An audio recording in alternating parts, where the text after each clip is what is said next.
नमस्ते दोस्तों। मेरा नाम लिपिका है और मैं दिसपुर के रहने वाली हूँ। और मेरा अभी उम्र लगभग 28-29 हो रहा है और मैं एक शादीशुदा महिला हूँ। मेरे पति का नाम निकेत है। मेरा पति मेरे से 5 साल बड़े हैं। 3 साल पहले हम दोनों ने शादी किया था और मैं अब तक अपने पति के साथ एक हंसी खुशी जिंदगी चल रही है। मेरे जीवन में किसी चीज की कमी नहीं है, लेकिन फिर भी एक कमी है मुझ में, जिसको मैं कभी किसी को अपने मुंह से बोलकर नहीं बता सकती थी कि मेरे पति मुझे कभी भी ठीक तरह से प्यार नहीं करता है। और उन दिनों मुझे भी इस काम की इतनी कुछ खास समझ नहीं थी। शायद इसलिए मैं अब तक उनकी अधूरी वो की वजह से संतान सुख नहीं पा रही थी कि मैं एकदम मस्त और गोरी बहुत सुंदर लगती हूँ और मेरे मायके में मेरी माँ पापा और मेरा एक बहन भी है। मैं बहुत मस्त सादा विचारों वाली लड़की हूँ। वैसे तो मेरे कॉलेज में बहुत सारे दोस्त थे, लेकिन वह सारे मेरे नॉर्मली दोस्त थे। कितने सारे लोगों से दोस्ती करने के बाद भी मुझे ज्यादा बाहर रहना या किसी से बिना मतलब बातें करना पसंद नहीं था। इसलिए जो भी लोग मुझे जानते थे वो सभी मुझे बहुत सीधी साधी लड़की मानते हैं, क्योंकि मैं बेवजह बात नहीं करती थी और बिल्कुल शांत रहती थी। चेहरे की सुंदरता और मेरी शादी सबको भा जाती थी। और समय के साथ मेरे कॉलेज की पढ़ाई पूरी हो जाने के बाद मेरे घर वालों ने मेरे लिए किसी अच्छे लड़कों को देखना शुरू कर दिया था। उनको मेरे लिए ऐसा लड़का चाहिए था जो मुझे हमेशा खुश रखे, क्योंकि घर में भी मुझे कभी किसी बात की कमी नहीं थी। हमारे रिश्तेदार भी मेरी खूबसूरती के वजह से मुझे बहुत भाव देते थे। मुझे हमेशा पहले पहले से बात करते थे और हमेशा मेरे साथ घूमने फिरना और दोस्ती करना चाहते थे। और मेरे घर वाले की मेहनत तब रंग लाई जब उनको मेरे लिए बहुत अच्छा लड़का मेरी जोड़ी के हिसाब से मिल गया और वो उसको पाकर बहुत खुश थे। उन्होंने मेरी एक सिविल इंजीनियर लड़के से शादी करवाई, जिससे मैं भी उसके साथ खुश थी। और अब मैं एक बड़े शहर में उसके साथ रहने लगी थी। फिर करीब 3-4 साल के बाद मुझे समझ में आ गया कि मुझे अपने पति के साथ कैसे अपना जीवन बिताना है। और कुछ दिनों में ही मुझे पता लगा कि मेरे पति की मेहनत के पैसों से ज्यादा ऊपर की कमाई थी। वह हमेशा ईमानदारी के पैसा ही कमाते थे। भले ही उन्हें ज्यादा पैसा मिलता था, लेकिन वह भी उनके मेहनत का ही था। लेकिन मैंने उस बात को बिल्कुल अनदेखा कर दिया। मैं भी उनके साथ अपने घर में खुश थी, क्योंकि ससुराल घर में टीवी, डीवीडी प्लेयर, अच्छा सा फर्नीचर, जरूरत के हर सामान मेरे पास थे। जो मुझे चाहिए था सब कुछ था। क्योंकि हमारे बाल बच्चे नहीं थे, इस वजह से हमारे कोई खर्च भी नहीं थे और मैं दूसरों की तरह बाहर नहीं घूमती थी, जिस वजह से पैसे भी खर्च नहीं होते थे। मेरे पति को पैसा भी बहुत मिलता था और मेरे पति की परमानेंट होने की वजह से उन्हें काम का इतना टेंशन भी नहीं था। लेकिन धीरे धीरे कहीं ना कहीं मुझे एहसास होने लगा कि इन सब के अलावा भी कुछ वो का सुख कैसे होते हैं, जो इंसान को कहीं भी कहीं से महसूस हो जाता है।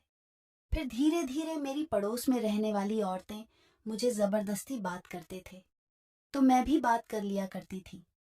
मेरे इतना ज्यादा सुंदर होने की वजह से वह लोग मुझसे बात करना पसंद करते थे और जबरदस्ती मेरे यहाँ आते थे, जिस वजह से मैं उन्हें मना नहीं कर पाती थी।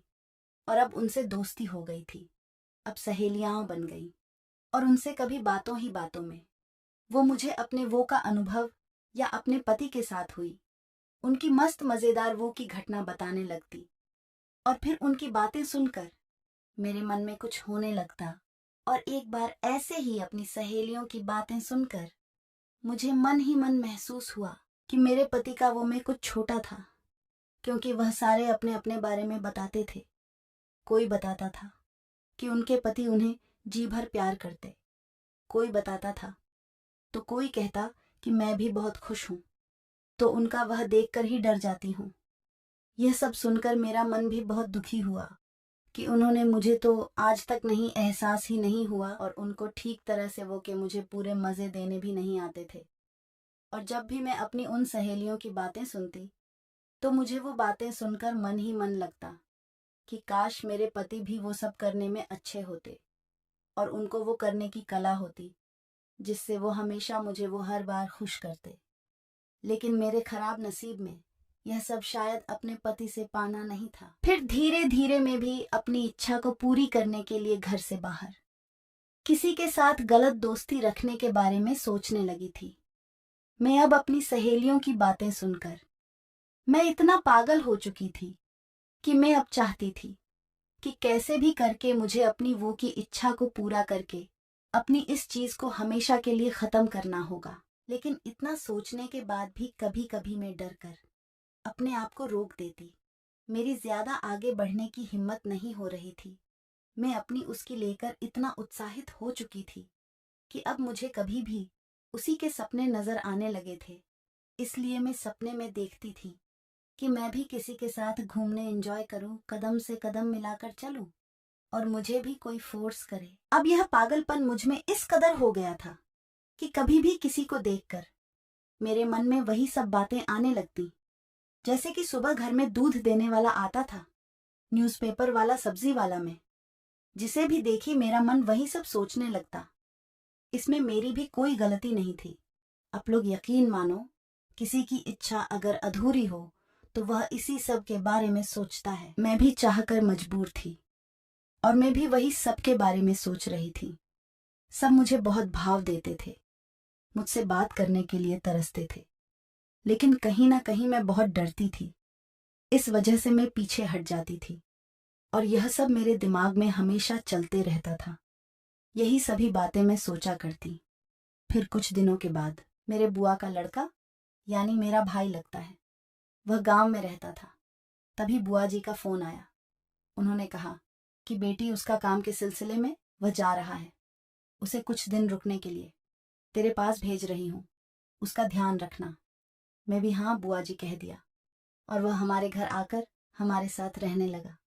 मैंने उसको 11-12 साल पहले देखा था। तब वह बहुत छोटा था, लेकिन जब आज मैंने उसे देखा तो वह काफी स्मार्ट है। मुझसे उम्र में 3-4 साल छोटा था। मैंने उसका बहुत अच्छे से ख्याल रखा। उसने मुझे दीदी दीदी बोलकर मेरे आगे पीछे होता रहता था। मैंने एक दिन उसे गुस्से से कह दिया, क्या तुम मुझे दीदी दीदी कहता रहता है? मेरे नाम से नहीं पुकार सकता क्या? आखिर में हम शहर में रहते हैं, कुछ तो अपने अंदर बदलाव ला। इतना कहकर मैंने उसे एक दिन डांट दिया था। तब से वह मुझे मेरे नाम से लिपिका है और मैं भी उसे उसके नाम से पुकारती हूँ। उसका नाम ताला है। रोज की तरह हमें छत पर कपड़े सुखा रही थी। मैंने उसे आवाज दिया, ताला ऊपर आना। वह ऊपर आया और कहने लगा, हाँ दीदी, आपने मुझे बुलाया। मैंने कहा, हाँ, मैंने तुझे बुलाया है। पहले तो तुम मुझे दीदी बोलना बंद कर। तो उसने कहा, हाँ लिपिका, तुमने मुझे बुलाया। कि मैंने कहा, हाँ, ये कपड़े डालने में मेरी मदद कर। देख कितने सारे हो गए हैं। घर के सारे काम इतनी ज्यादा हो जाते हैं कि मैं परेशान हो जाती हूँ। कभी कभी तो वह अपना छोटा सा मुंह बनाकर मुझे देखने लगा। मैंने कहा, मैं तुझे नहीं सुन रही हूँ, लेकिन तू भी सोच करना कि इतने लोगों का करना मुझे थोड़ा ज्यादा हो जाता है। उसने कहा, आप परेशान मत हो और उसी में आपकी हेल्प कर दूंगा। फिर उसने सारे कपड़े डालने मेरी मदद की और जैसे ही मैं नीचे आने के लिए बाल्टी उठाकर पलटी थी, वैसे ही मैं ताला के ऊपर फिसलकर गिर गई। वह कुछ भी नहीं समझ पाया और वह भी नीचे गिर गया। हम दोनों ही अचानक नीचे गिर गए और कुछ नहीं समझ पाए। तब पहली बार हम दोनों का हमें बहुत अजीब लगा था। मैं तो पहले से ही यह सब चीजों के बारे में बहुत सोचती थी और अब शायद ताला भी कुछ नहीं समझ पाया। वह उठकर जाना तो चाहता था, लेकिन मैंने उसे रोक लिया और कहा, इतना क्यों डरता है? मुझे पता है तेरी कोई दोस्त नहीं है। मुझे इतना डरने की जरूरत नहीं है। मैं तेरी कोई सगी बहन नहीं हूँ और ना ही बचपन में हम दोनों ने कभी एक दूसरे को भाई बहन माना था। यहाँ तक कि हमने तो एक दूसरे को कभी देखा भी नहीं था। इसलिए तुझे डरने की जरूरत नहीं है।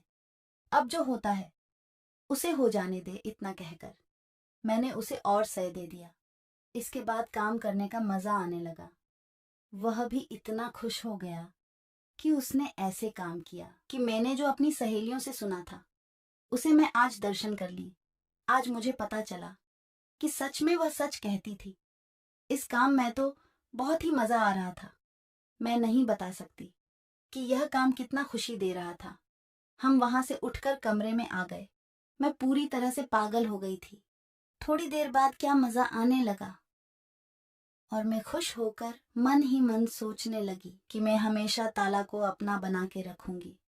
और वो यह सभी बातें मन में सोचकर मैं खुश होने के साथ साथ यह भी सोच रही थी कि यह कहीं मेरा कोई सपना तो नहीं। लेकिन बहुत कुछ को महसूस करके मैं समझ जाती, यह सब हकीकत में मेरे साथ आज हो रहा है। सचमुच यह मेरे लिए एक खुशी